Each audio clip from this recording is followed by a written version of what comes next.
One.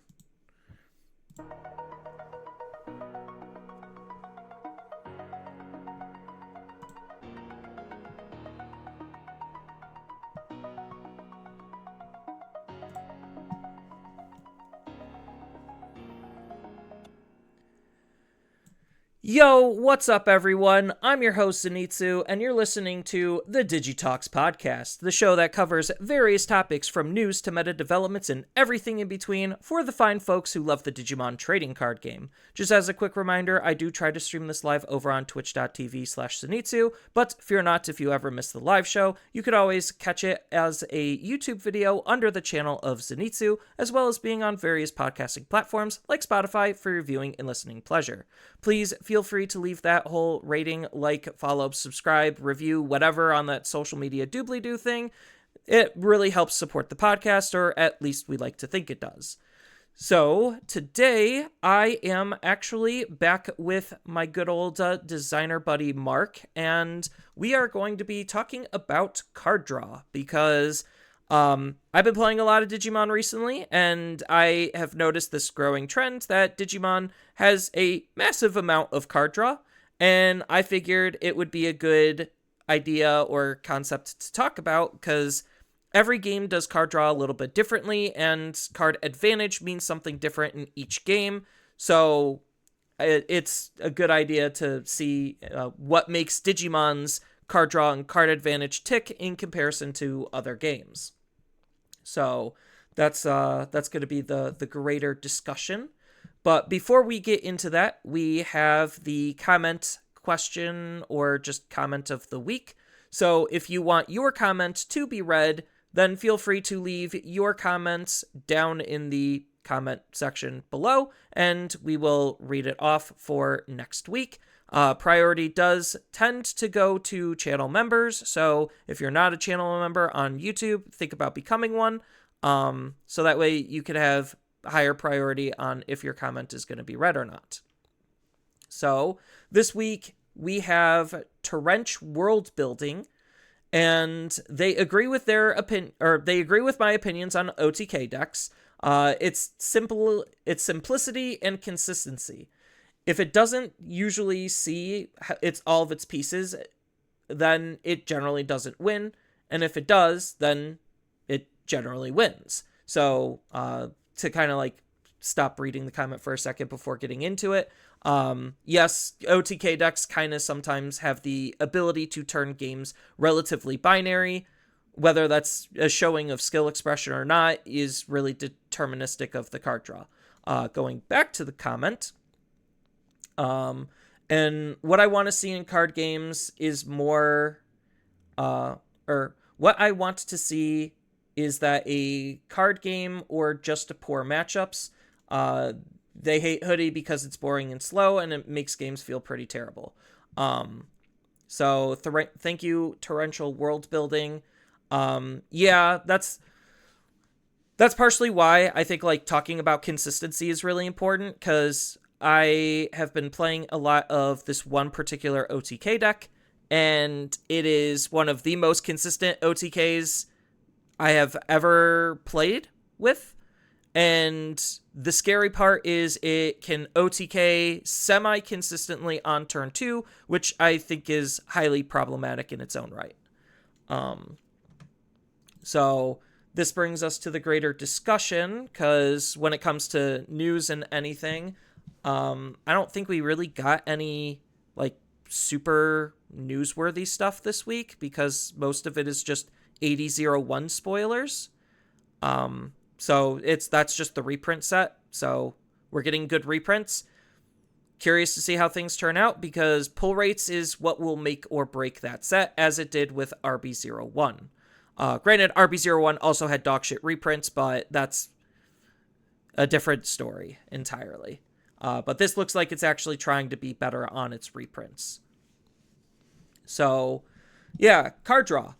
You and I, Mark, have both played lots of card games, and we've experienced card advantage in all of these different card games. Depending on the systems in play, card draw is usually almost unanimously a good thing, but some games handle card draw a little bit differently than others. Yes, that is very true. So you could definitely make the argument that in most situations you'll argue that cards in hand is always going to be a positive thing for you. If you're putting cards in your hand, you're giving yourself more options. There's more things that you should potentially be able to do. You're getting cards out of your deck a lot of times. Uh, I know a good majority of the card games I've been playing lately, there's the fun phrase of deck thinning is deck winning. Because if you're pulling stuff out of your deck that you don't exactly want or need, you're just increasing the chances of finding the things that you do want or need. So I guess it all depends on the situation, and I think we can certainly dive into that and how other games handle that. I don't know how you feel about it, but I think a good place to start would be to see how card draw has evolved in Digimon over the years. Because I remember when I first started playing, your major draw engine was literally from Digi evolutions. If you weren't Digivolving, there wasn't a whole lot that you were doing to get card draw. And I remember there was a fair number of games I recall playing where it's like, hey, I can't find my ultimate. I got all my megas in hand, but I can't find my ultimate, and all of a sudden the game stalled, and there's nothing I can do. I'm just stuck on these champions, just trying to funnel through my deck, and it's like I got nothing to move through my deck with. Yeah, that's kind of why, like, Digimon's card draw, like, there's still a lot of good card draw, but a lot of Digimon's card draw and card advantage actually just comes from, like, not tutors, but search, like, diggers is what I think, like, the magic term for it. Um, because you have, like, rummaging, which is, like, draw and discard, or looting. Then you have digging, or like scrying essentially, which is like looking at the top. Scrying implies that you're going to be putting it at the top, so it's more akin to, like, it is kind of a scry, with the draw built into it.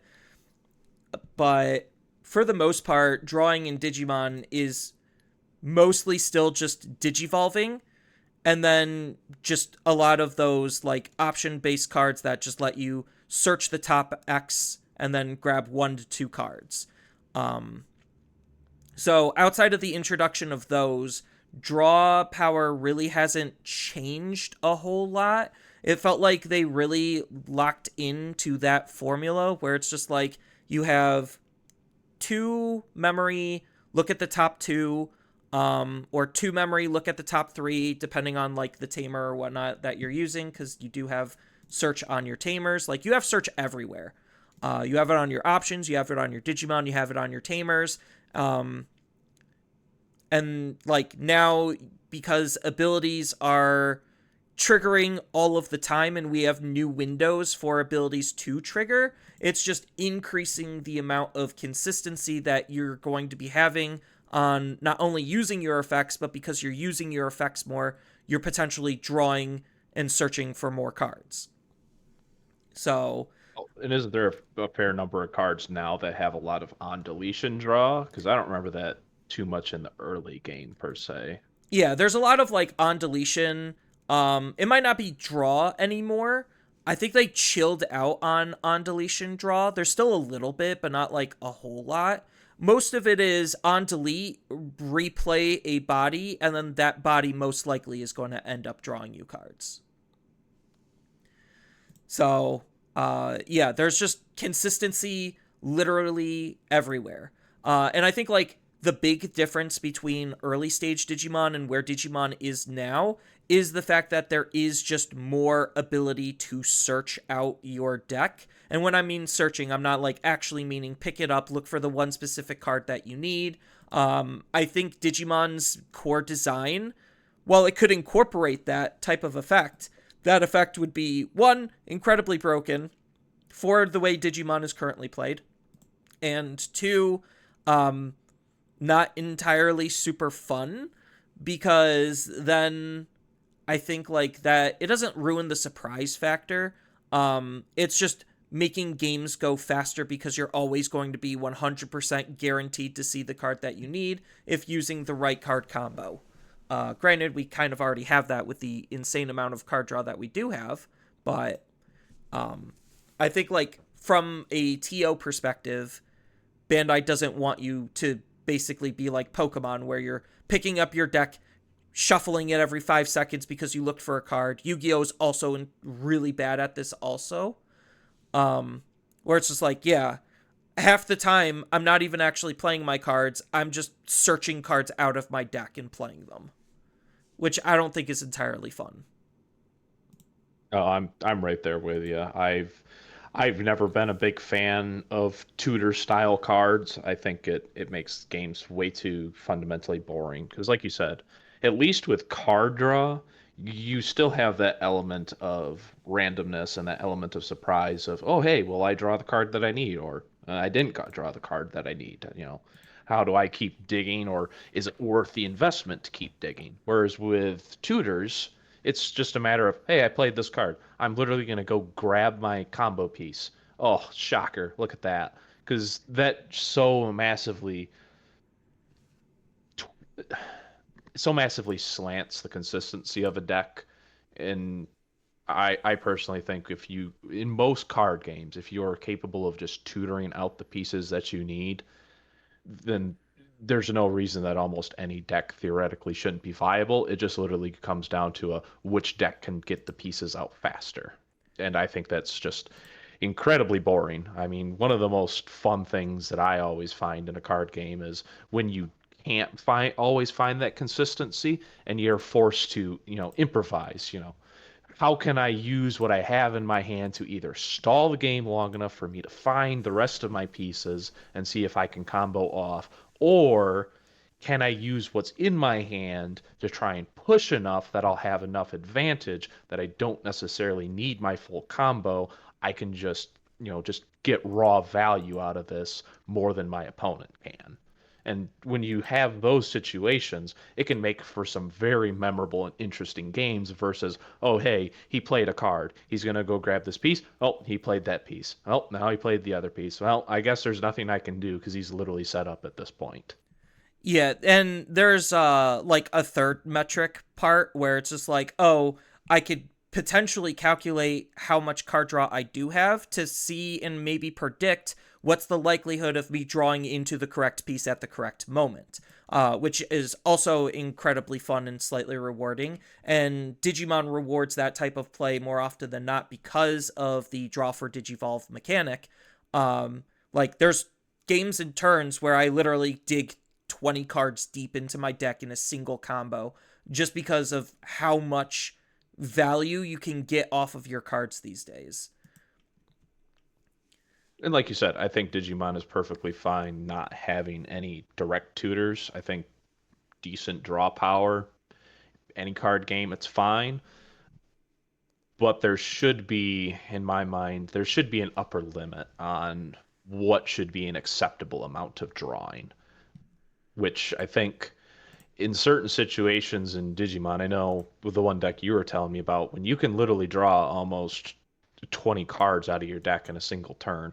To me, that seems a little egregious. That's a little much. That's giving you an awful lot of power. Yeah, granted, sometimes you need a lot of memory to set that up, but, like, it's entirely possible because, like, if you do, like, just some basic math where it's like, okay, I'm going to raise out my Digimon, um, draw for evolution, so that's already one card draw. Digivolve, potentially search off of that Digivolve, or it plays a Tamer and then that Tamer does the same search. So that's already, let's just say it plays out a Tamer and then the Tamer searches cards. It'll search an average of 3, so that's 4 cards already seen out of the deck. And then if you set up any, like, memory boosts or training cards before that, that would have been an extra 4 to 5 cards out of your deck. Then you draw for another Digivolution, so now you're looking at potentially 6 or 10 cards that you've dug and searched through out of your deck within the last 2 turns. So, like, if you're doing statistics and you're looking, and you, let's just say, have a 4 or 5 and a 3 in your hand, and you start doing your stuff, the chances of you finding a level 6 if you're running an average of, let's just say, 6 of them is actually relatively high. Um, and that's kind of contributing to the overall speed in which the game has evolved into, is because consistency has just gone up and up and up to be able to make your play lines even more possible. And let's not even take into account how broken purple is as a color, because they actually have the easiest access at their trash. So now their trash is their second hand. So let's just say they're drawing for evolving, searching, and milling all in like the same type of combo. They're potentially seeing way more cards than the average deck in order to make their play lines possible. And then that's not excluding any additional like effects on top of that. Because the dog engine is like notoriously broken for that, because it, on average, it moves out. You'll digivolve, draw and discard, draw for digivolving, then do the same thing again, digivolve again, draw for evolution, then draw and discard. So you're seeing like more cards out of your deck on average while setting up everything that you needed, which is like back in the day what made Anubismon incredibly powerful, was because even if you didn't have the Anubis in your hand, just going up the line between all of the draws and discards and additional searches that it could do, high likelihood you're just able to combo off and do what you need to do. Well, and if you have a massive amount of card draw for an OTK deck, that makes OTK exceptionally scary. Because OTK is generally, hey, do I have all my pieces? Which, in some cases, isn't all that many cards if, you have the right board state or you got a good setup early. You can combo off with potentially less cards depending on what the situation is. And if you can easily just burn through 10 cards in your deck, I mean, how often are you not going to see the pieces that you need to just absolutely steamroll somebody? Versus like, say, more of a control style deck where, yeah, the cards in hand are nice. It's definitely not to your detriment to have them, but you need more time to get them out there. You need that time to get yourself set up. Whereas an OTK deck has the advantage of speed, where it can utilize that resource much faster. And uh, Digimon is similar to quite a few Japanese card games where there isn't really a hand size, so there's no downside to pulling those cards out of your deck. Because as far as I understand it, there's not really that many cards that would force you to discard, and the ones that do exist, I'd imagine don't see a whole lot of play because they're just not meta enough. Yeah, I mean, I remember like back in the early days having card draw arguments with people online, where like they revealed a card. The card in question was win rate 60%, where the idea is you discard a card to pay for the option and make basically the reduction of that Digivolution a lot cheaper. So it reduces it by 4 for paying 2. So you're essentially digivolving for 2 most of the time if your Digimon costed 4. Um, and everyone was just like, this card's garbage, because you're discarding a card and that's just bad. You're minusing 1 on your hand size to make that evolution. And I'm just like, yeah, but you're drawing for that evolution, replacing the card you just discarded, on top of the fact that we have such high hand counts most of the time that one discard probably doesn't matter.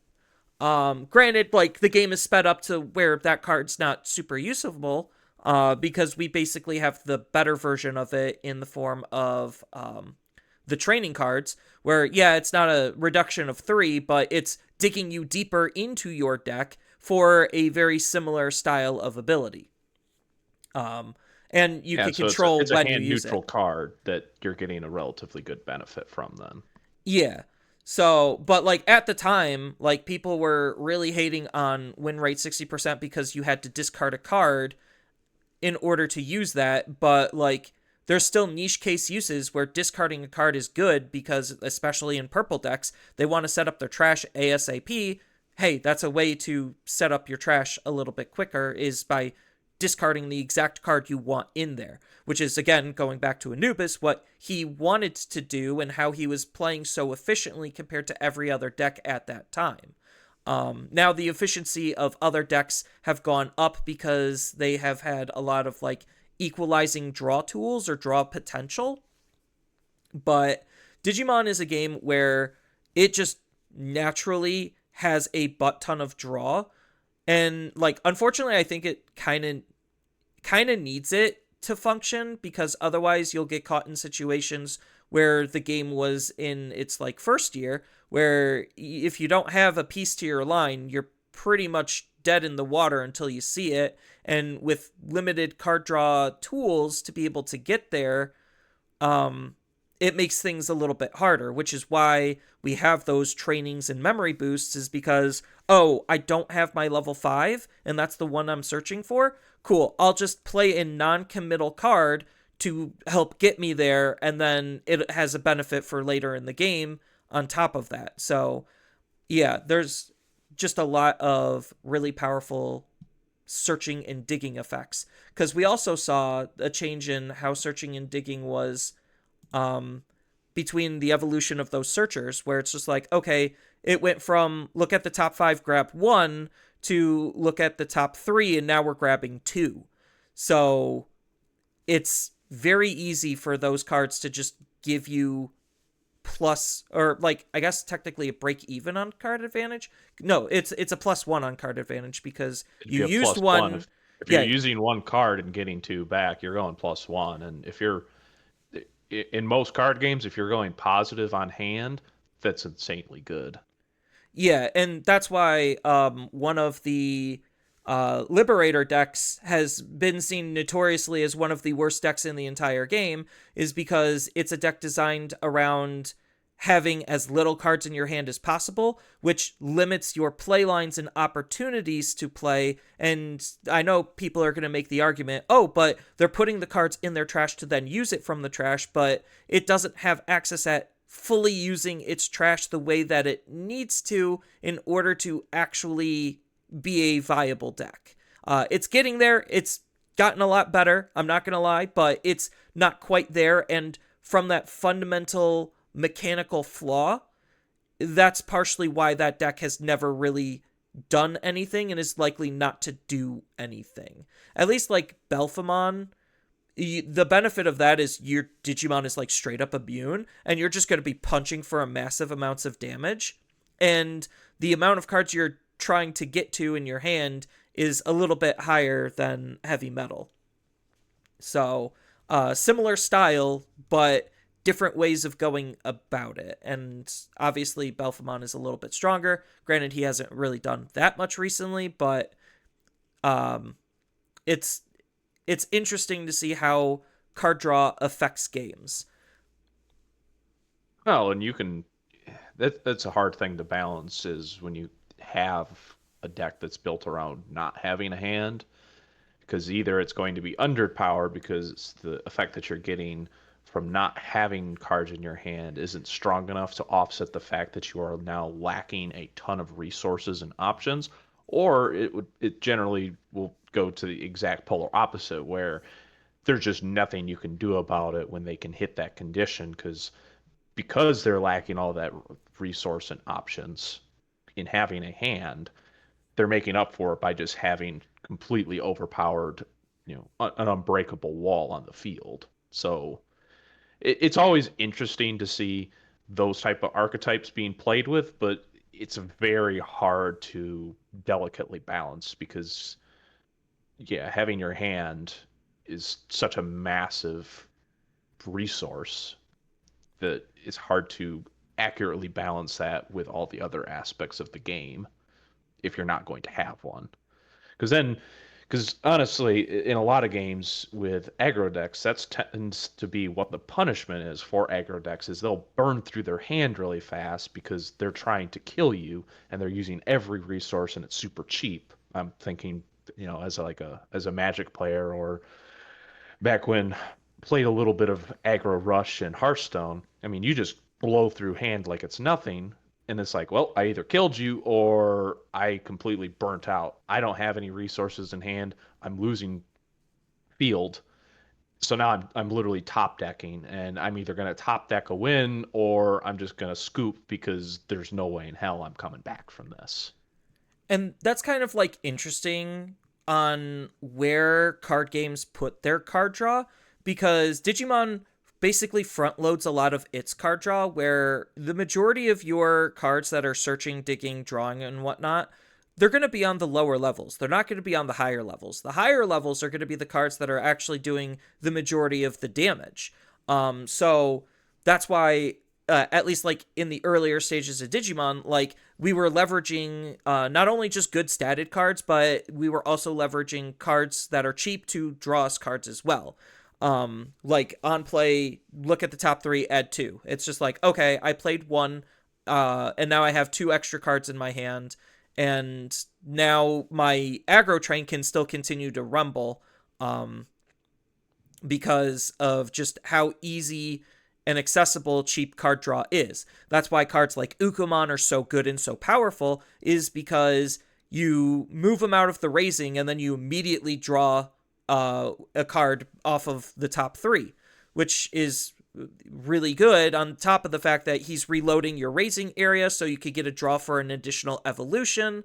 So just in that one action of moving him out, you basically saw two cards out of your deck, potentially more, because if you're playing an egg that also has card draw, then you're most likely going to be using the Ukumon in combination with the egg to then see an additional card. So, like, that's kind of where a lot of, like, the aggro stuff is coming from, is, like, low-level card draw being incredibly powerful and super valuable at the same time, for always making sure your aggro strat is going to be fulfilled. Whereas in like Magic the Gathering, because of how their game is structured, because of lands being in the decks, your card draw is still super valuable, but it's has the potential to actually just give you blanks, especially if you're an aggro stratted deck. Like, drawing a land is like one of the worst things you could do when you already have all of your lands that you need for the entire game. So it's just like, oh, I drew a blank and that didn't feel very good. So I guess my aggro just stops because I didn't see the specific card that I needed. Granted, like, yes, you can make that same type of argument with Digimon, but the way you're designing your Digimon decks is different than how Magic decks are designed in terms of the mana curve or memory curve and level curve on top of that. Like, they're just very different games, but they handle and approach card draw a little bit differently, because your average Magic card draw usually is most of the time a +0 to +1, and will tend to see you more cards on average because you have less of those types of effects.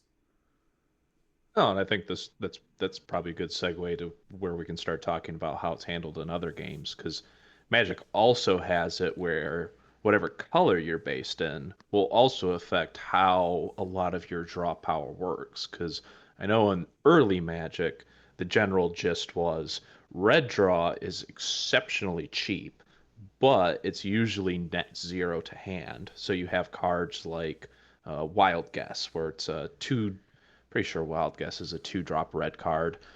Draw two, ditch one. I think Faithless Looting is the same thing, except that's a one cost red. But essentially, a lot of red is net zero, where you're moving through cards for an exceptionally cheap cost, but you're not gaining any advantage because you have to play the card, you pick up two, and then you have to throw one away. So your hand size hasn't changed, but you moved through cards.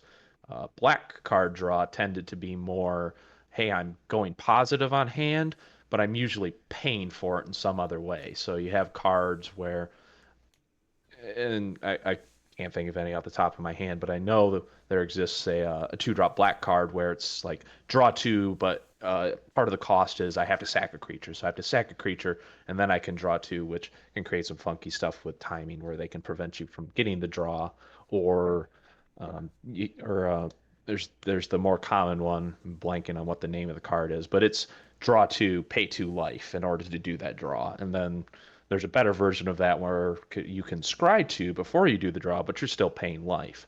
And then blue is just your, hey, you're gonna pay for it through the nose because it's going to be a little more expensive, but you're guaranteed to go positive, and there's no downside to the draw. Divination says you're drawing two cards, you're drawing two cards, you're going positive on hand. Don't look at the fact that it cost you 3 mana to do it. Unlike some of the cheaper stuff, you went more positive than they did. Yeah, and green's card draw is usually creature based, so they'll have cards that draw you cards for playing a creature, which is going even on stuff, or if you have a big enough creature, you could use that as like, oh, I'm going to draw based on its power or toughness, which could net you a lot of cards depending on the creature that you're using, but usually those spells as a result are a little bit more on the expensive side. And white is in a White's similar like I was gonna white's is say white's similar. kind of all over the place because I know white has it where you can quite a few cards are centered around, hey, if you're playing small things, this will net you cards, or white will also have it where it's like, hey, does my opponent have more cards in hand than I do? Cool, I get to draw an extra card. Yeah, white's definitely a weird one when it comes to how its standard card draw works. But like looking at other games and how card draw works, like Yu-Gi-Oh as an example, card draw is incredibly rare because everything searches for everything, and the unspoken resource system of Yu-Gi-Oh, the more implicit one is obviously normal summon. That is like the only trackable thing that you have outside of your hand. So your hand is actually your resource system of the game. And as long as you have the proper cards, you could kind of just do whatever because Yu-Gi-Oh searches all the time for everything. And Pokemon kind of does something similar where it does have a lot of search power as well. And most of its card draw is more passive card draw from like a Pokemon ability. And people will play specific Pokemon for that Pokemon ability to just strictly draw cards.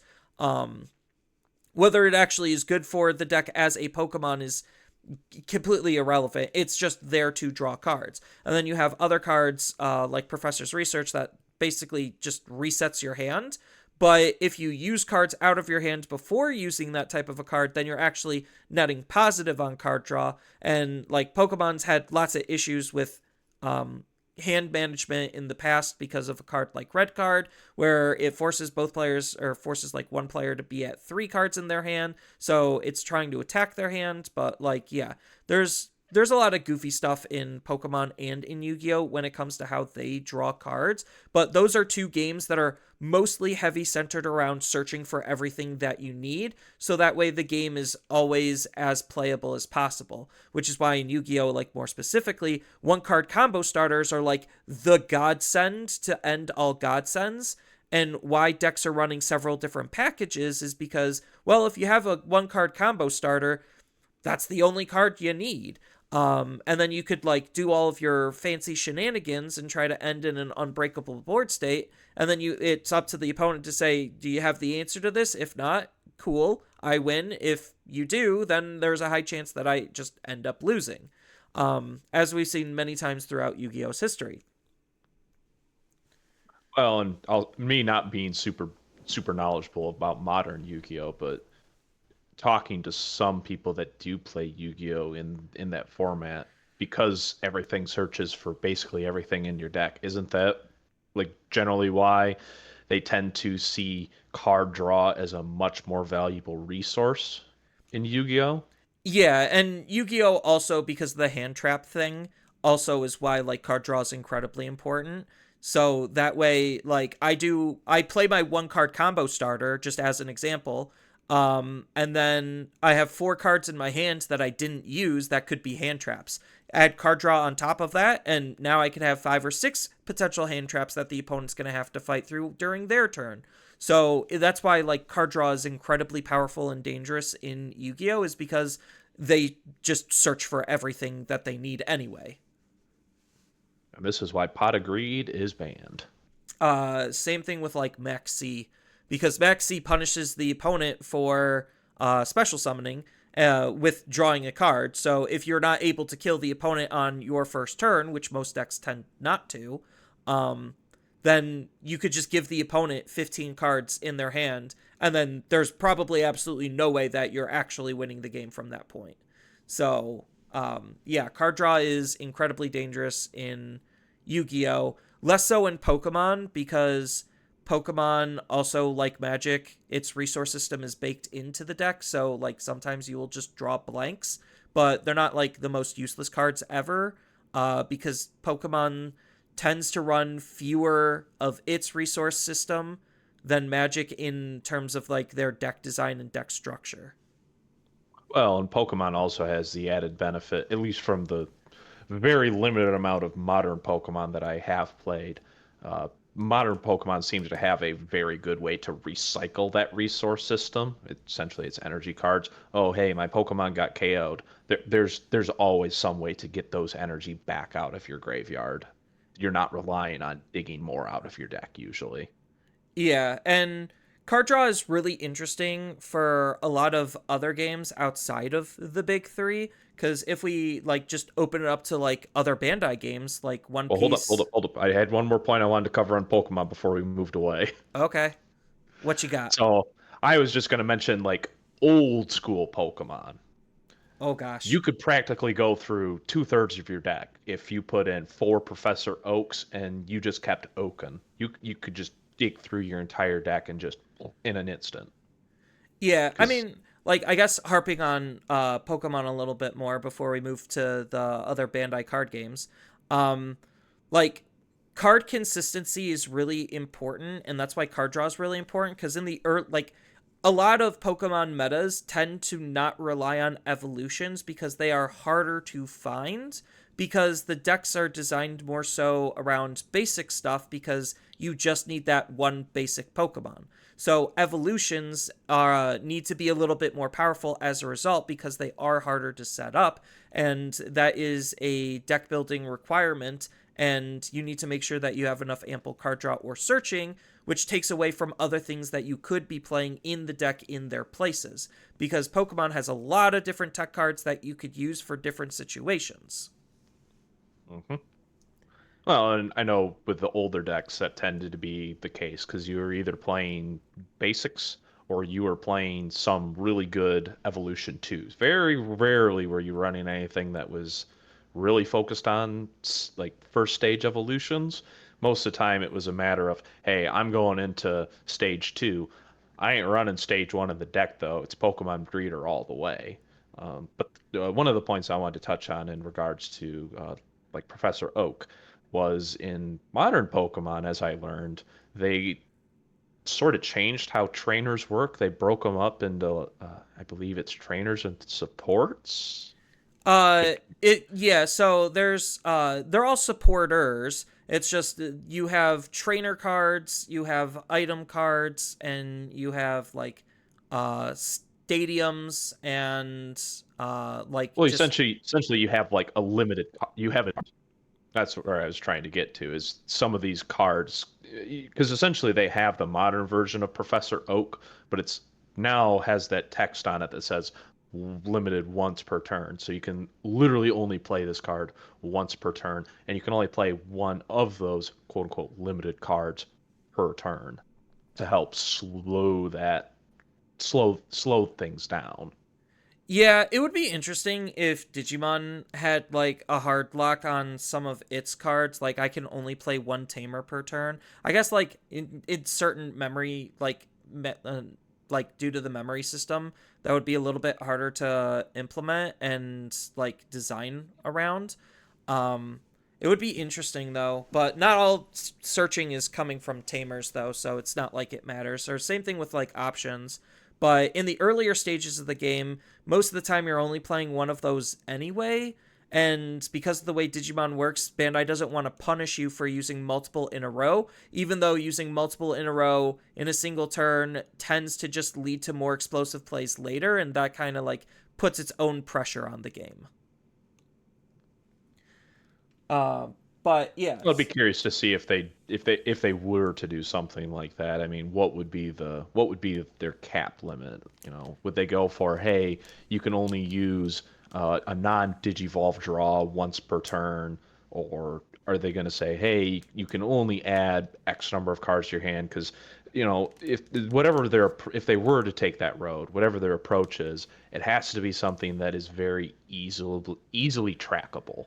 Because the more nuance the mechanic is, and you're going to rely on the player to remember, or you're going to have them use some external means to keep track of those things, it's very easy to just throw that stuff out the window and just to lose track of it, or you're going to be missing instances where it happens, and you're going to constantly have to devote time, and all that extra crap that you have to do is now going to make the game potentially run longer, or it's going to force the players to have to play an extra minute faster potentially, so they don't have as much time to think about what they're doing, how they're getting to those plays.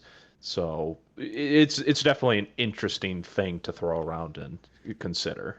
Yeah, I think their best play was to just have a rule on maxing out the hand size. As much as people don't like that, I think like with the sheer amount of draw that we have, it would definitely change the game a decent amount. And I don't know if a rule like that would actually force decks to also be designed differently because of the fact that you would have to take into account your max hand size would be X amount of cards. Let's just say 10 is an arbitrary number. It's just like, oh, my hand size can only ever be as big as 10. So now these excessive card draw cards are a little bit less useful because now I'm not going to be either gaining full value from it, or I just literally am not going to be able to use it at all to get anything. On that thought, how would that be implemented? As in, it's a hard cap at 10 that if you were to draw past 10, you do not draw until you have space in your hand? Or would it be like most other card games where you can exceed the limit, but at the end of your turn, you have to meet the limit? Um, I think discarding would be way too powerful because then purple decks would 100% abuse that. So it Okay, so you go for the probably, hard cap. I think it would be a hard cap, just like a digital game. Like, yeah, you can only have 10 cards in your hand at any given moment until you use one. Um, I think that would definitely be a very interesting thing to play around with. I don't think Bandai's going to do that, but like if they were to control their card draw, that would probably be the best way to do it.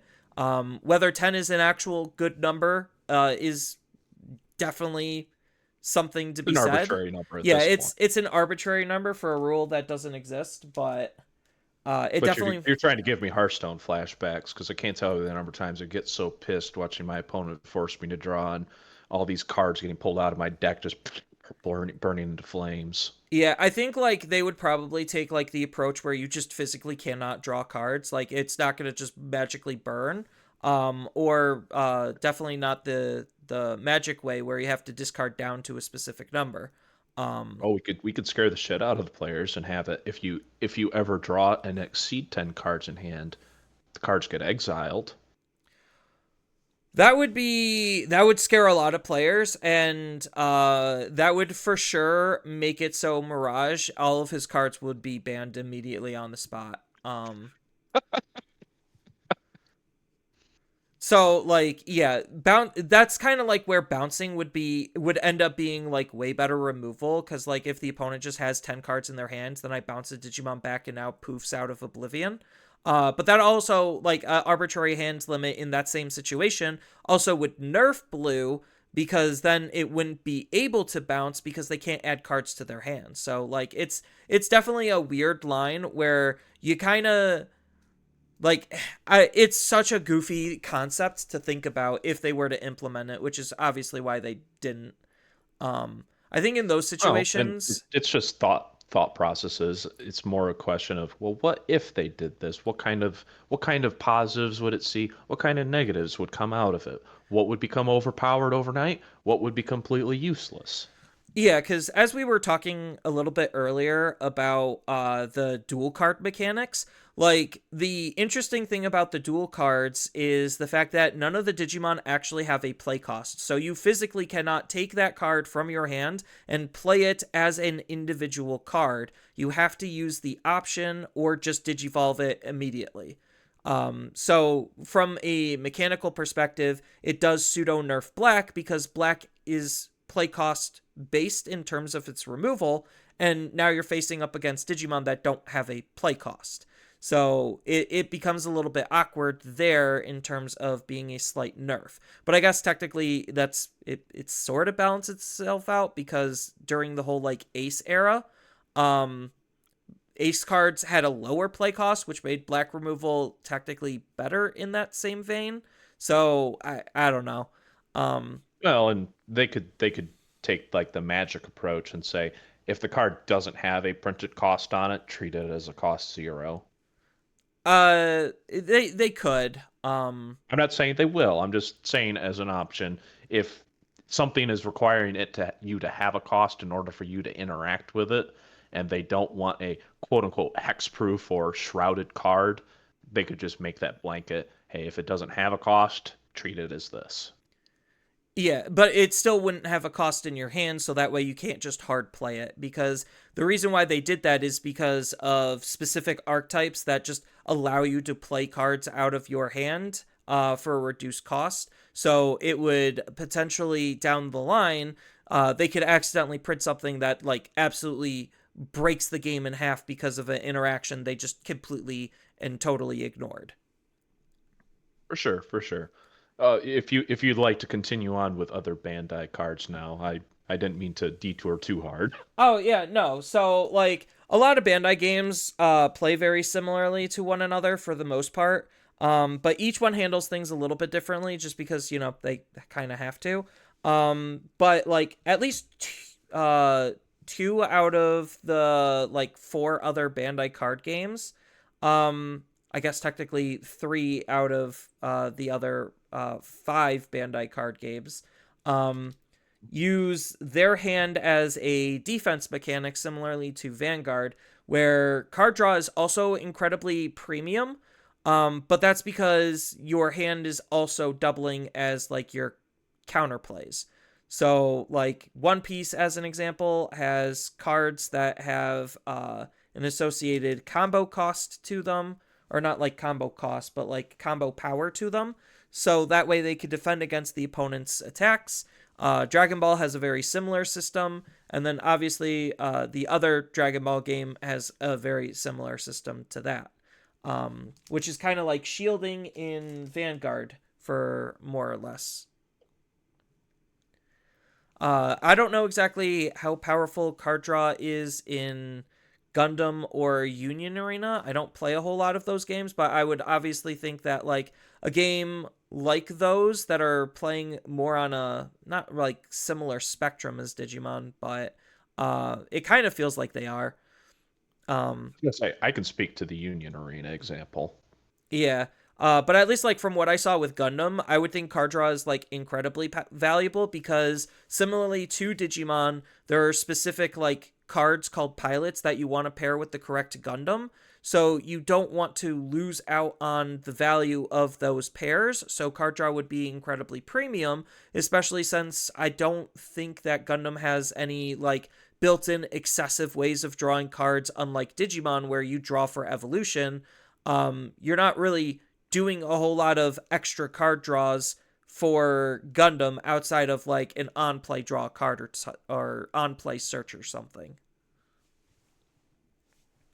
Yeah, But I can definitely say when it comes to Union Arena, card draw is a very premium thing since you're guaranteed one at the start of your turn, and then you can expend one action point, and you can only do this once per turn.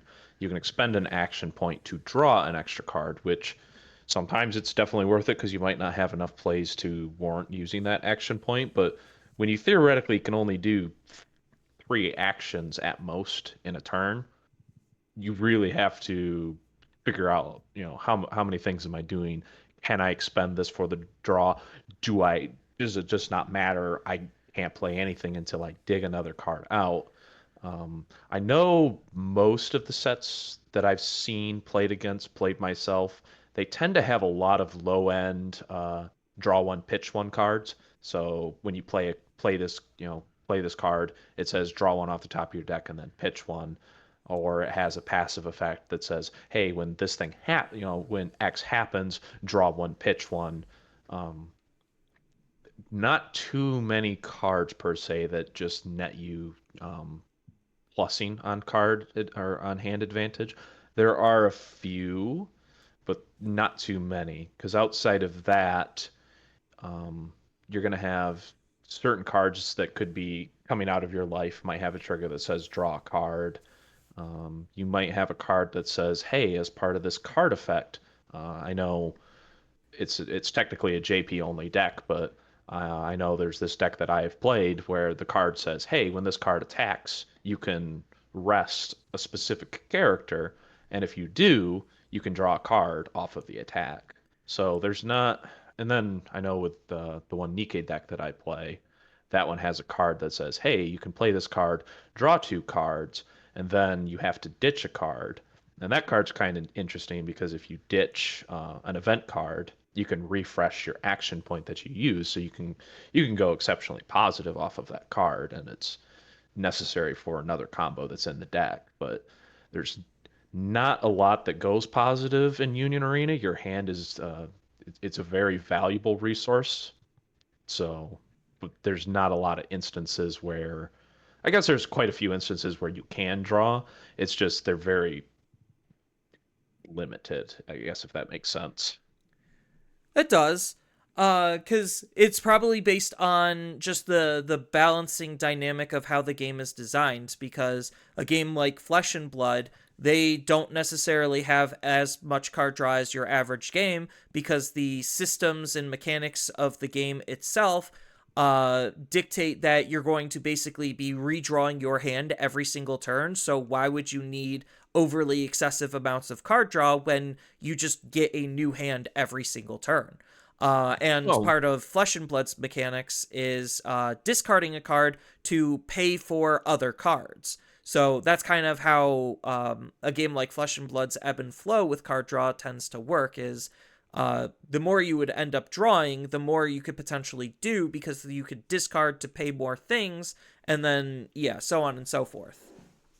and I can definitely see that argument with Union, since technically you can run AP resetters. Every set has a card that if you play it, you can get two action points, which technically are only net positive one because you have to spend one to play the card. But when you theoretically at most can only play three things a turn, you don't need a ton of cards in hand per se because you're not going to be able to play them all. Now, that's not to say, like the Nikkei deck that I mentioned earlier, part of its combo is, and I know other sets have this as well, it has a card that when it attacks, you can pitch a specific card from your hand in order to do a thing. And I know there's other cards that it might not necessarily be a specific card. It might just simply say, hey, just pitch cards. Doesn't matter what they are, just pitch them. And depending on how many you pitch or the fact that you pitched any at all, do a thing. Yeah, and I know going back to like the discarding a card because it's a combo resource to try to stave off offensive plays from the opponent or try to make your plays better because you could also use those combo cards to enhance your power as well. Like when like they also have the same type of life resource system that Digimon has. So One Piece has life, Dragon Ball has life. They're all the same thing for the most part as but the big difference between life and like the Digimon security system is when a security is hit, it just goes into the grave, where when life is hit, it always will go into your hand. So that creates its own unique dynamic on how much you want to invest in your offense that turn, because then you give your opponent additional hand advantage to potentially amount some kind of a comeback. So, like, that's kind of a system where the life can add an additional layer of card draw and ebb and flow to how the overall pacing of the game is. Which is actually kind of the inverse if you think about it for Pokemon, because Pokemon, when you get prizes, you're getting card advantage. Yeah, Pokemon rewards like more aggressive styles of play for sure. And I don't know exactly the latest version of Vanguard and how they do it. I just know similarly to the other Bandai games, you could just throw a card out from your hand to basically combo with to increase the power of your defense. Yeah, so I guess if we want to shift over to mentioning more of the bushy games, Vanguard's an interesting one because you could definitely make the argument that drawing is really good, but it's very much a double-edged sword because you played Vanguard, so you're well aware. But in Vanguard, you have trigger cards, and when you hit these on offense, they do a thing for you. But they also, if you hit them on defense, they do a thing for you. Generally, uh, they're just giving you extra power. So if it's on the offensive, it makes your card bigger, so it's harder for your opponent to defend against. Or on the defensive, it makes your Vanguard bigger, so it costs, less cards in order to defend against an attack, or just outright prevents your opponent from attacking if it gets too big.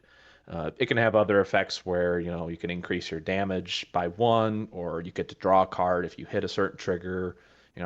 There's all sorts of different effects, and obviously the one of the most quote unquote coveted ones is the heal trigger because you are limited to four of those. But if you hit one of those and you have more damage than your opponent, you get to heal a damage out of your damage zone. So it's very, very nice to be hitting those. So drawing is kind of like I said, a double-edged sword that yes, drawing will put more cards into your hand, which potentially will give you more plays. But if you're drawing all those, if you're not drawing your deck pieces, your combo pieces, and you're instead drawing triggers out of your deck, it's like, okay, this is great because my triggers are also what I'm going to tend to use when I want to defend against my opponent attacking, but for the most part, I don't want them in my hand from draws because if I trigger these offensively, they'll just get added to my hand anyway. Yeah, and I think like Oh, and Vanguard's one of the few to the games point to kind of about your, have that. I was gonna say, and then to your point about the life thing, because Vanguard utilizes having cards in your damage zone flipped up.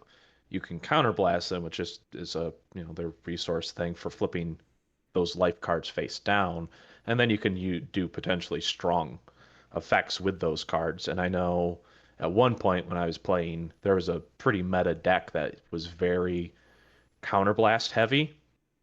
So one of the tips that I was told was, hey, when you go up against this deck, if you can't just go for the nuts on a play, literally just pass your turn. Because if they don't have counterblast, they're not going to do fucking shit. They're just going to look at you, swing vanilla three times, and say, well, I guess I did something. Pass turn. I But mean, they're not going to go absolutely nuts with their play. that's kind of where Digimon is, which is kind of funny to make that comparison because Digimon does have security effects, obviously, where if you take a damage and it has that effect, then you gain that ability. And because of the amount of card draw that we're running in Digimon and the amount of resource generation, hitting the opponent's security blindly is actually incredibly dangerous and can accidentally accelerate them, which is why like a lot of chippy aggro style decks kind of are taking a little bit of a back seat right now, and that's why partially like a lot of OTK-esque strategies have emerged is because of that specific reasoning where it is just fundamentally better to deny the opponent any potential resources that could be in their security, and it's just easier just to deal all the damage all at once.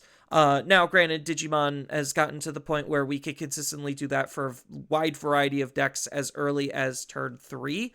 There are special instances where we could do it as early as turn 2, but usually those are problematic for their own specific reasons, which I might get into in like a different video. But I am alluding to something like Marukimon OTK and Fenri Lugamon Takami Kazuchi OTK, because they've not only just done that once, but they decided to do that twice.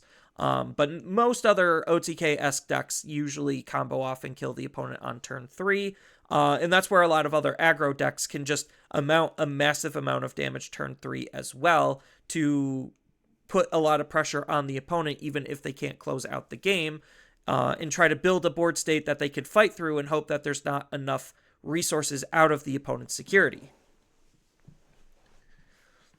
But akin to that, because I'm not like super well adversed in Lorcana, Sorcery, Grand Archive, Exodus. Then there's Star Wars. I'm not super well adversed in like any of those to like speak volumes on them. Same thing with like I could just keep listing TCGs. But it doesn't I matter. was gonna Like say, about the only other two that I could tell you about are Weiss Schwartz and the Hololive card game, which one of those is literally just plays like Pokemon. I'm guessing that one's Hololive. Yes. All right, so we probably don't need to go over that. Does Weiss do anything like actually different with its card draw? Because like I know in a lot of the card games that I just listed and some of them that we talk about, like you could kind of see similarities between games where they're just borrowing very similar styles and mechanics. So like they'll treat card draw similarly to other games. So like Force of Will actually treats card draw very similarly to Magic the Gathering. I'm pretty sure Lorcana in that same camp treats card draw very similar to Magic as well, and so on. So, like, a lot of samey esque games will just borrow some of their, like, common templating. Just obviously changed a little bit for the individual game. I was gonna say I would argue that Weiss is a rather unique one because Weiss doesn't really have, at least with the sets that I'm familiar with, which granted isn't all of them, but the ones that I am familiar with, uh, draw is very rare. You get your draw at the start of your turn. You get the option to clock and draw, which means I'm gonna ping myself for 1 damage from hand and draw two. So technically you're going one positive on hand, but you're potentially reducing your life to do it. Uh, then I know there's quite a few cards that will generally have the draw one, pitch one effect, but you have to meet a certain condition for most of those cards before you can do it. Weiss tends to rely more heavily, which we're going to get into the weird exception that I have with tutoring. Weiss tends to lean very heavily into using tutors, and I guess you'd refer to them as like Digimon searchers or diggers, where you top check up to 4 cards usually, and you look for a specific card that meets the condition of whatever your search says that you can do. So it's very common that you'll have cards that say, "Hey, pitch a card from hand. Look at the top up to." You don't have to do all of them, but you can look at up to the top 4 cards of your deck. Take a card that's level 1 or higher, or it might say take one that's 1 or lower. But then there you have a lot of cards that'll be, of a different vein where it's, hey, play this card, you know, pay pay a stock, pitch a card from hand, just go search your deck for a card. Usually there's tends to be a stipulation. Those cards tend to be uh, level 1 or lower. But it's just, hey, pay these costs, go essentially hand neutral, but you're going to go find a card that you want. And then brainstormers tend to be in one of 3 camps, technically 4, but they tend to be when you hit your climaxes, which you only have 8 of in the deck. For every one that you hit, you're either going to uh, search your waiting room for any character card, search your deck for any character card, or the other one that you'll tend to see quite a bit of is look at up to the top 3 cards of your deck and just take one of those cards. You don't have to show your opponent what it was. You just take something.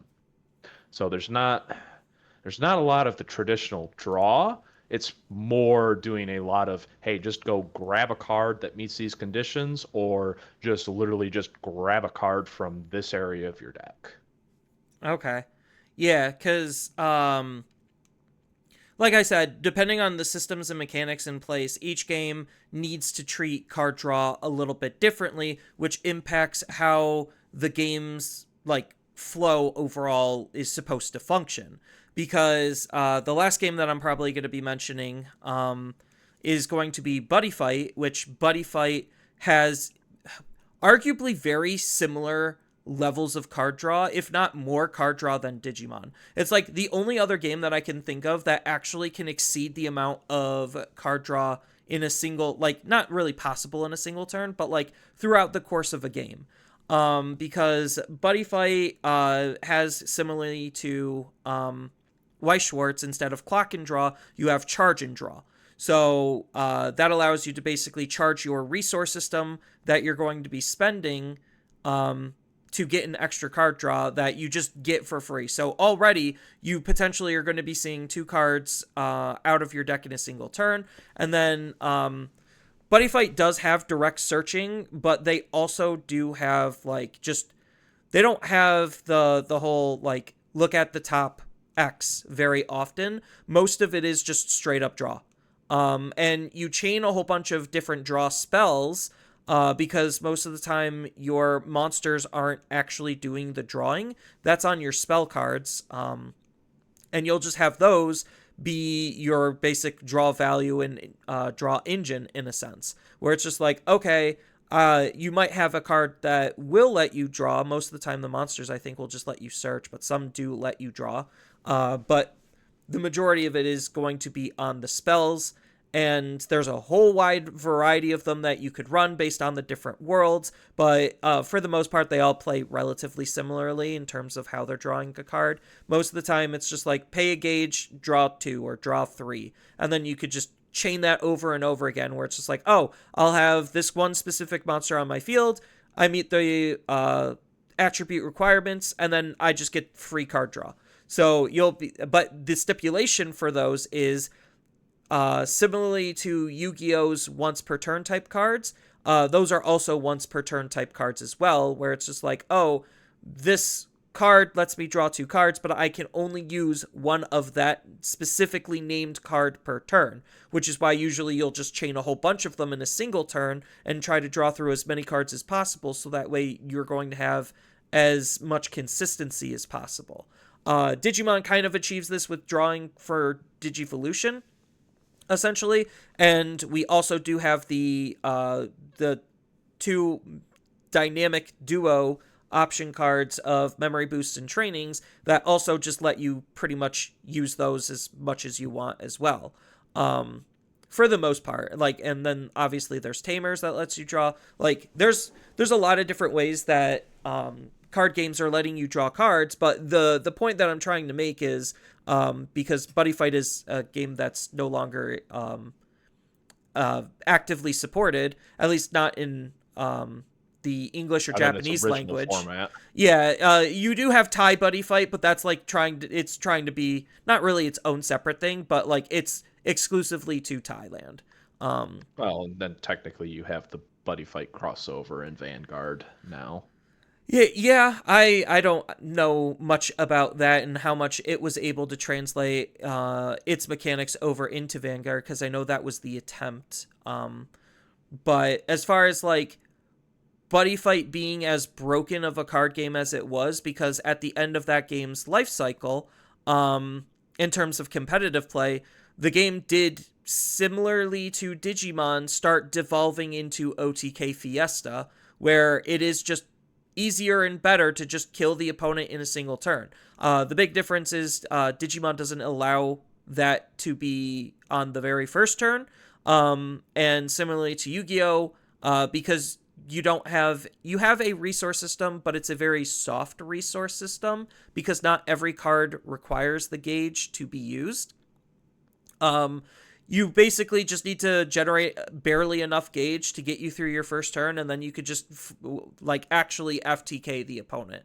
And that was more prevalent towards the end of that game's life cycle, and that was further supported because of the amount of resource generation and draw power that was designed into the game.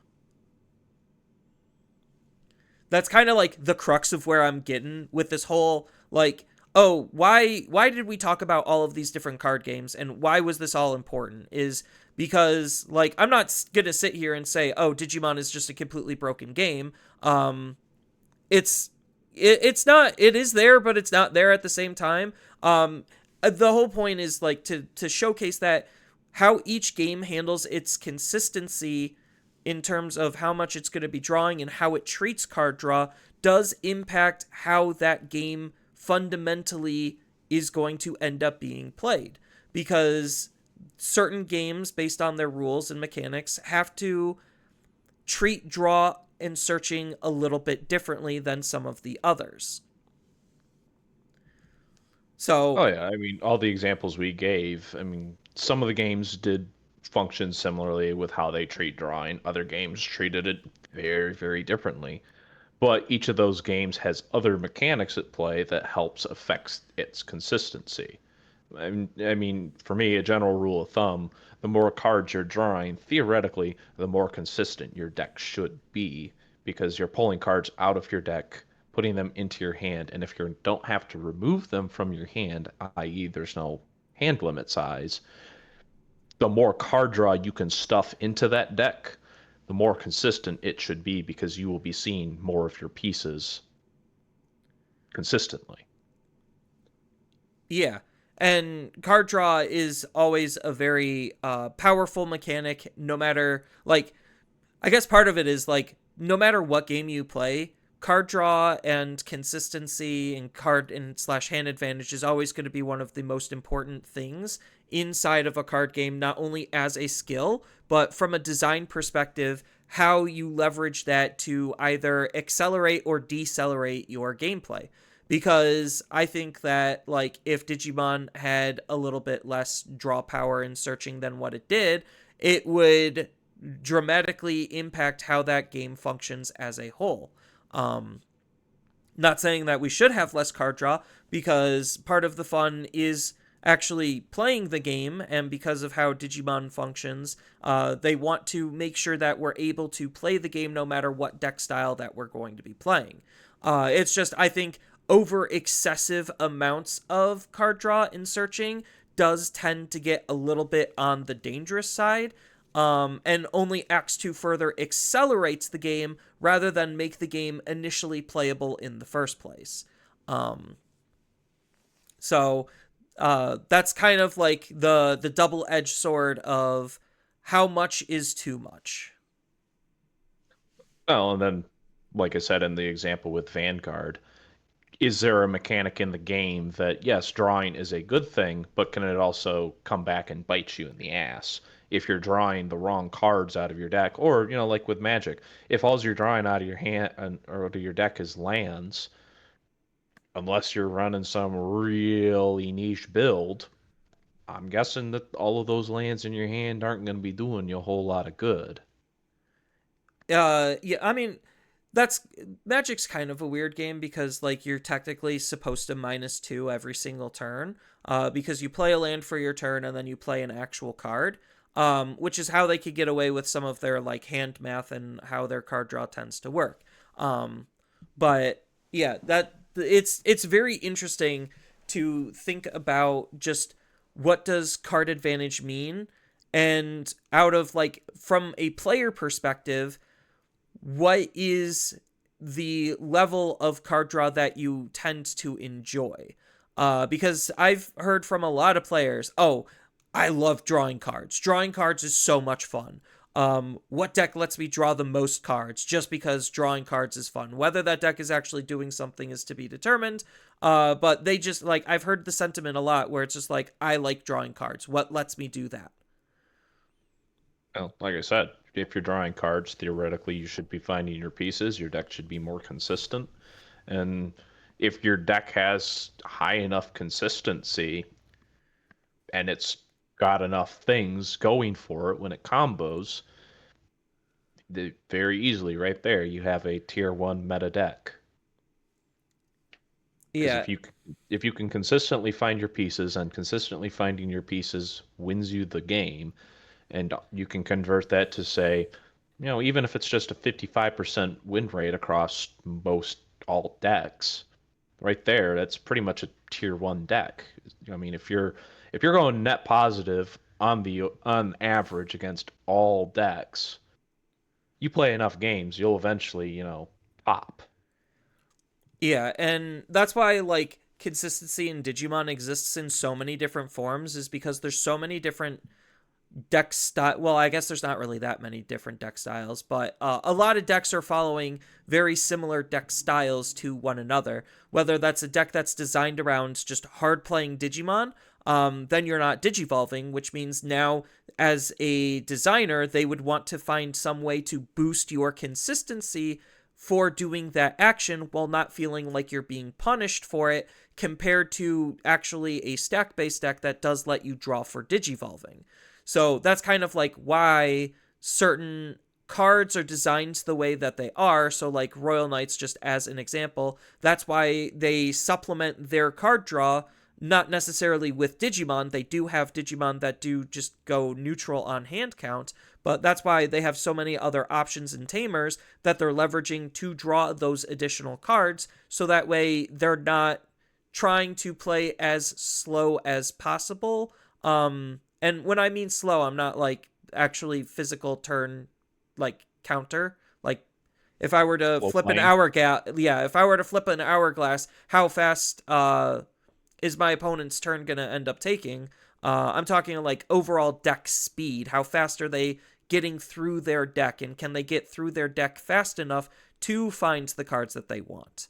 Um, and that's kind of like why removal options has fallen by the wayside, and why a lot of the new stuff that they've been designing does have those like hyper generic searching and drawing and utility type of abilities, where it's just like, yeah, everything basically has a memory boost at this point. Like literally almost everything does.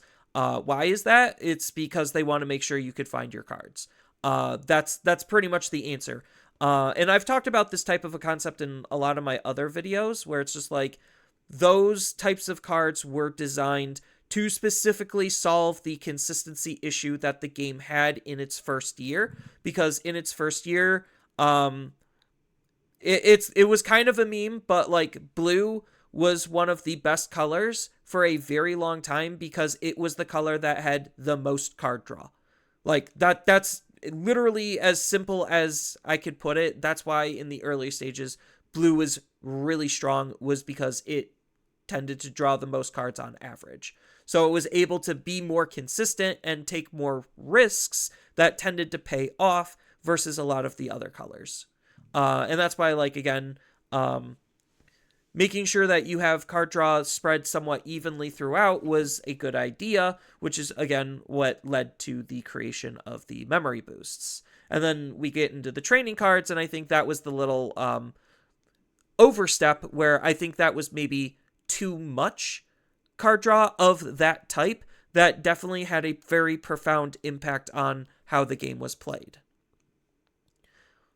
No, and then yep, to that point, do you have too many cards that are doing too many things?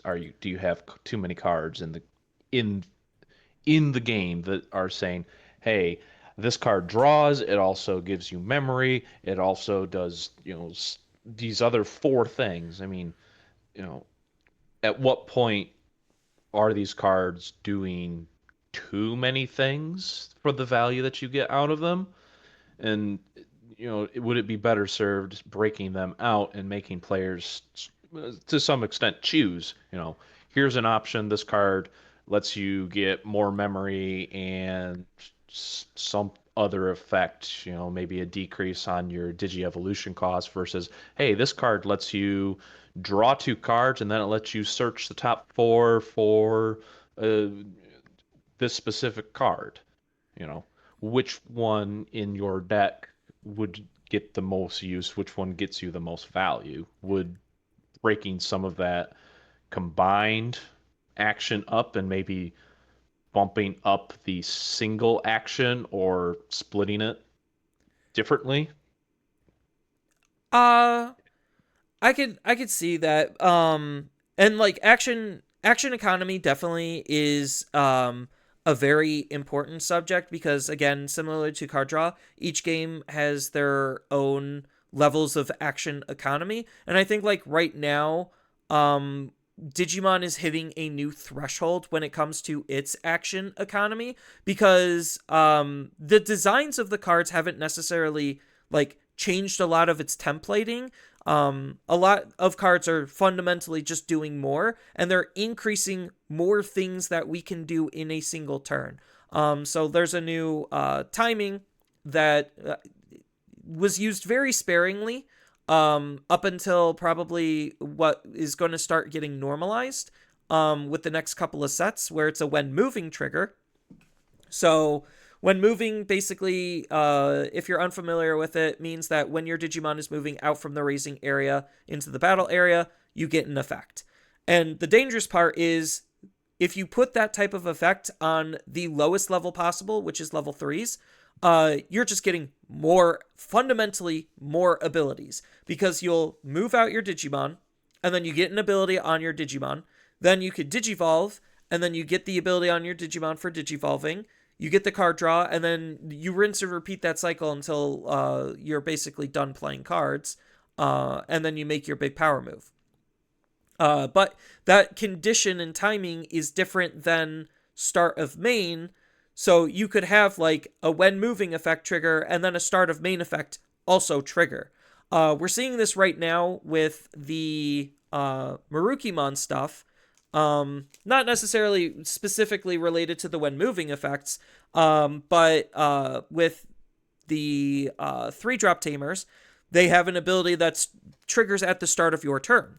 So right now what we're seeing break the game in half is you'll have a start of your turn trigger.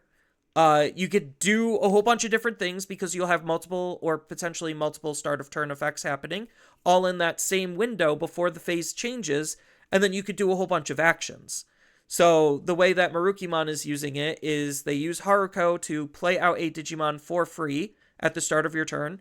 Then the card obviously wants to be Gatomon, so you could DNA before you unsuspend, and then you DNA into Sylphimon, and then you could attack with said Sylphimon before you've even unsuspended.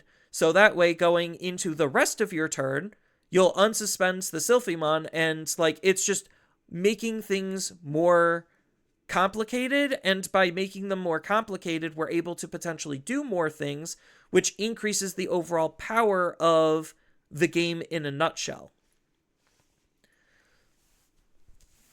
So I know that had like nothing to do with card draw, but where they put card draw is also really important to take a look at for Digimon, and how its handling of card draw is mostly on the lower levels. It's not really on the higher levels. You're not going to see a level 6 Digimon very often that lets you draw cards. And the few that we have were incredibly busted, to say the least. So like it's a very fine line that they have to play with when it comes to how the game's flow is supposed to function. And like we said throughout basically this whole episode, it's going to be changing per game. And with Digimon, I think right now, as long as they don't do anything to break the current flow that they have, I think right now we have just enough card draw to feel very competent that most decks are going to be relatively consistent.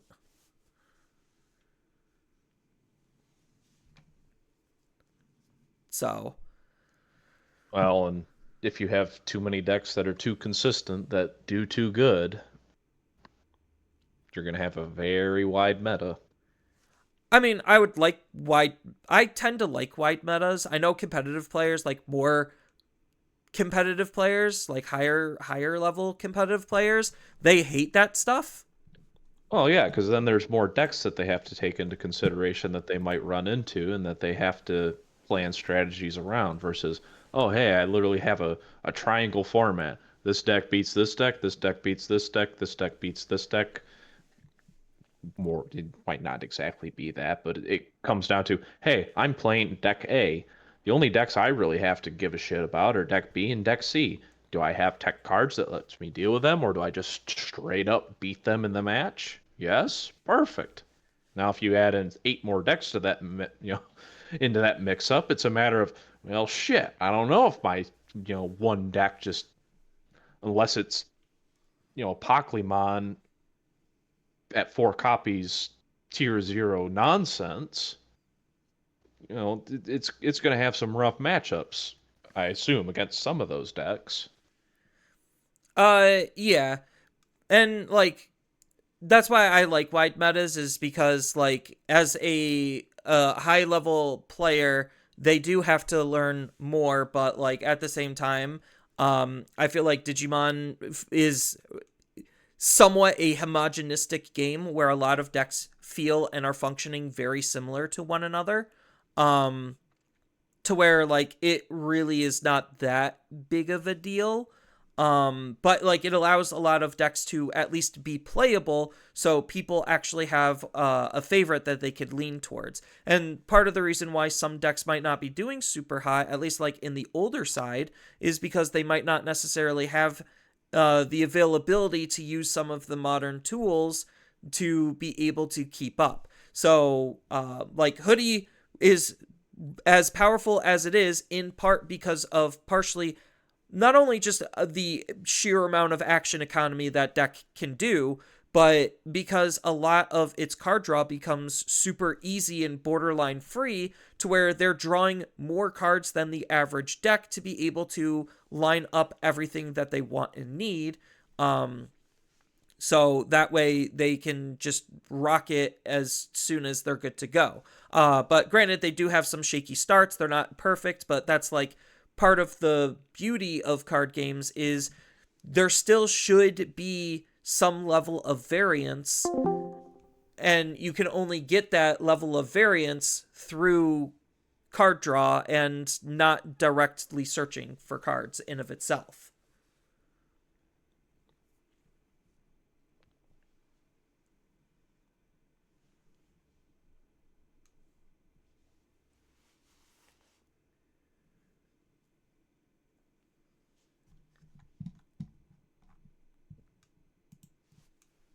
I do apologize. For some reason, I dropped on my end.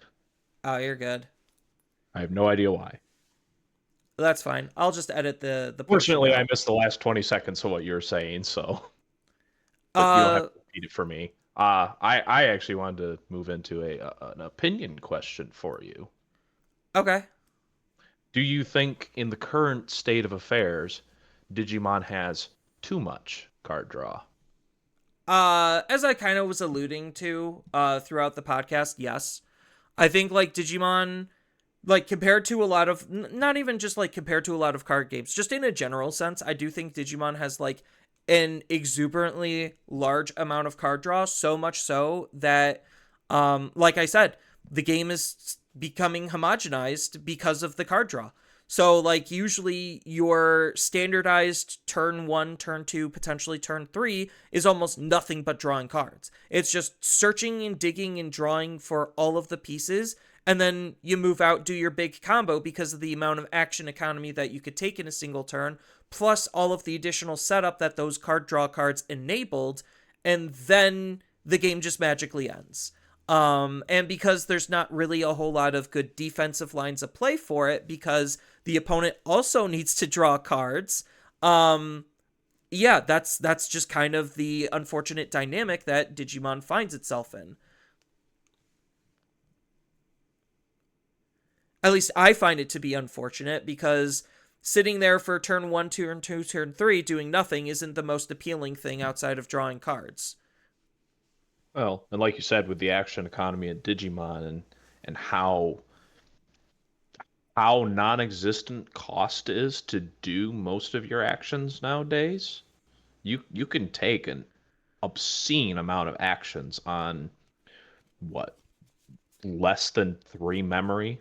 I mean, I've seen some decks do an atrocious amount of actions, and they're all free except for one where it literally costs them 1 memory, and it's like, well, I can't punish this person for what they're doing because I can't memory choke them. Their board's not interactable. I can't do anything about it. Yeah, because So you you're have this not weird committing situation anything. where, as opposed to the early game, which, yes, I said early in the episode where I thought the early Digimon was a little rough because there was situations where it's like I literally can't dig in my deck for the things that I need. My hand is bricked. If my opponent takes field, it is what it is. I'm literally done because I can't draw enough to get to the card that I'm missing in order to keep doing something. But the trade-off there is if you are finding the things that you're looking for and you are doing stuff, you're paying a shit ton to do them. I mean, there's not a whole lot of reduced cost in very early Digimon. It's, hey, this card says it costs 3 to Digivolve. By God, I got to play 3 to Digivolve it. Yeah, and that's why I think like if I were to timestamp what the best era of Digimon was, honestly, I think BT13, the way the English format had it, was probably the best era of Digimon. You could technically include RB01 because in Japan, RB01 came out before BT13, but in English, it came out afterward. And I actually liked that format, the way that it was played in English the most, because it had probably the cleanest tempo, where it still had deficiencies, but it wasn't so much deficiencies that you just simply can't play the game at a certain point. Um, I think it was mostly like, and I've been on record saying this, I really think training cards, which came out for English as BT14 box toppers, so I associate that with BT14. I think that was the big power and speed shift and consistency shift in the game that I don't want to say permanently and irreparably damaged it, but it dramatically Permanently changed. shifted it. Yeah, it dramatically changed the overall dynamic of how Digimon plays and functions. Because, like, you could go back and see, not a lot of decks were running four ofs on the memory boost cards. Some decks were, but the majority of them weren't. And that's still true now. It's just now we're always by default, at least for like most stack based decks, running four training cards. And then because of the scrambles being introduced, now we're running a scramble or two. So you look at just how decks are built, at least like for stack based decks more specifically, and like a tenth of your deck is, or not a tenth, a fifth of your deck is already built for you before you even select what Digimon you want to play. And like that's why I feel like the game is getting a little bit homogenized, because like the majority of stack decks are literally the same. You could change the wording on them all you want. They all play the same. You're just gonna set up your tamer. You're gonna set up your trainings and your boosts. And then you're gonna move out and then combo all over the opponent. And then ideally, the good decks end the game on the spot. The bad decks don't end the game on the spot. Well, and all that kind of travels back to the podcast that we did where we talked about generics, where if you make generic cards too good, then literally every deck should be running them. And at what point do the decks just turn into, oh hey, it's literally the exact same deck. What 8 cards did you swap out at the top end, or what flavor did you want in your deck? Doesn't, it's not going to affect it all that much because the rest of the deck is the functioning clock. What you added in is just, hey, what did you want to put in the is filler? Yeah, and I think like right now, Digimon's card design is definitely, I hate using this term, but it's like the only term that like kind of fits. Um like we're entering basically the slop era of Digimon, where they're designing Damn. these wide semi-open-ended archetypes that tend to get more than one wave of support and can commingle with each other, so that way you have an even larger pool of cards. Well, it's not like super large, but you do have a decently large pool of cards within the selected archetype that you could play, and like because of that, you're just going to play the best of the best. Like, there's no reason not to just play the best of the best. So, Hoodie, as an example, uses the CS trait. So, Hoodie, therefore, has access to every CS traded card that it could possibly want. Granted, it doesn't use all of them, but theoretically, it could. And CS, you could build basically CS slop, where you're outside of Hoodie, just using the best of the CS traded cards. That's why DM is labeled DM slop, is because you use the best DM cards, which is more specifically DM version 2. I think like you can do stuff with 4 and 5, but like most people just use 2 because it's the best. But half the time it doesn't even matter because you could just digivolve into DM traded cards. So you could just use whatever DM traded card that you want, which creates this pile of slop. Now we have the same thing with TS for Time Strangers. You have a slew of different Time Stranger slop decks because they just don't care about anything other than the Time Stranger trait. Granted, Time Stranger is a little bit more open-ended when it comes to what it could support, because you do have cards supporting different sub-archetypes on top of that. But Time Strangers, for the most part, just cares about Time Strangers, so you just run Time Stranger slop, the best of Time Strangers. So, like, it isn't... It's a very interesting dynamic and deck building shift compared to what we were used to in the past, where they would just give us evolution lines that obviously are a little bit more pre-canned and designed to play with one another, and we really didn't stray or deviate that much from those evolution lines. Granted, we still get some of that, but they definitely are taking more creative liberties with slop-based archetypes, I guess. A pretty strong word for you to be throwing around, calling all these things slop. I like I said, I hate using that term, but it feels right, you know? Like they're good decks, and I'm not like using the word slop as a negative like in a more negative tone, because like Yeah, they're you're using it more as an anagram to a pile. yes, because like it's just a sloppy pile. Like that's kind of like where my thought process was. It's just a sloppy pile. Um and like sometimes sloppy piles are interesting, and then sometimes they're just boring as sin. Because like, oh, you're literally just playing the best of the best. Like, what's the point of literally all of these other cards? Like No, that's why DM is like more specifically like one that I'm not like the biggest fan of, is because like it is just the best of the best. Hoodie uses very specific Time Stranger, or not Time Stranger, Cyber Sleuth stuff, and a pure CS slop deck has never been good outside of Hoodie. So yeah, it's very weird. But like all of the different Time Stranger decks, they are actually very competent because the slop pile is very sloppy. you're gonna go make sloppy joes with all that slop. Sloppy Joe's actually sounds really good right now. It could be just because I'm hungry, but I do like me a good Sloppy Joe. I mean, it do be getting around that dinner time, so Yeah, it becomes an apt conversation. yeah. So I guess to end this on a completely off base, not Digimon note, do you put cheese on your Sloppy Joes? No. What? You don't I like? have never heard this concept. I've never considered this concept. Okay, so I do put cheese on my sloppy joes, a good old craft single, because I like the concept of it melting and holding the slop in place. That's what your hands in the bun is for. Yeah, but now you have an extra layer to be able to hold the slop together.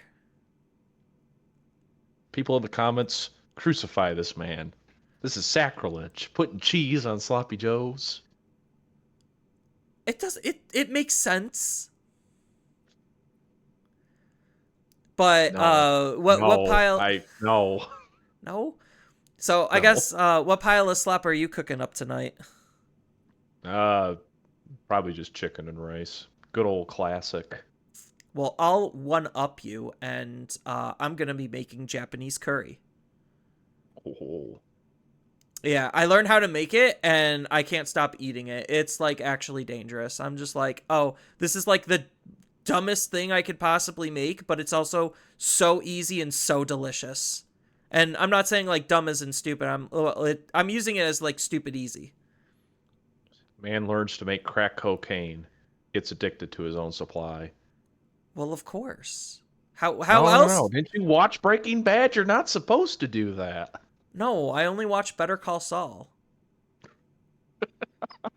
You watch the other half. Yeah.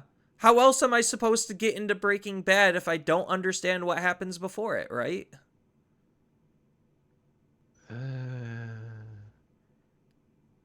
To each their own, I suppose. Yeah, it's the same as saying that I'm not going to watch Game of Thrones until I finish House of Dragons. Oh, but now they have the other prequel out. Wait, they have another prequel outside of House of Dragons? Yeah, to my understanding, it's supposed to happen just before Game of Thrones by like 100 years or something. Wild. This is news to me. Well, I to my understanding, it just started airing like a week or two ago. okay. Yeah, I still have so much anime I need to catch up on because the anime season right now is like absolutely so hot. Digimon is fire with Beat Break. Literally Beat Break just keeps getting better and better. I'm shocked how many people dropped Beat Break in the greater anime scene. It doesn't shock me, but like I'm still surprised nonetheless because like Beat Break is so good, and then all of the other animes is just too much, too good, too many. And we definitely got derailed, didn't we? That's fine. We could call this a cold closing. Instead of a cold open. Yeah, instead of a cold open, it'll be a cold close. Instead of handing you an ice cold glass of water to start your meal, now you're eating ice cream. I love ice cream. Ice cream after after a satisfying meal is absolutely fire. It so is. My roommate bought some taro ice cream, and it's so good. Not sure I've ever had taro ice cream, so I don't know what it tastes like. Yeah, that's where we got the curry. Or the ingredients for, or the main ingredient to make the curry. The taro? No. Yeah, the taro's not used in the curry. He got the taro ice cream at the same place that we got the curry. Oh, I'm following. I'm like, I didn't think they used taro in curry, but whatever. I mean, sure, people like cooking in the kitchen. Yeah. When you come over next, I'll make you some curry. I'll make you some real good curry. Uh, I was gonna say it better be edible, unlike the stuff that your roommate had when we went to the Thai place. Because holy shit, that shit was hot. No, I'll make sure it's edible for you. Oh, thank God. Me and my whiteness can't handle the spice. Yeah. So I guess on that note, thank you everyone for watching, and we hope to see you in the next episode. Later.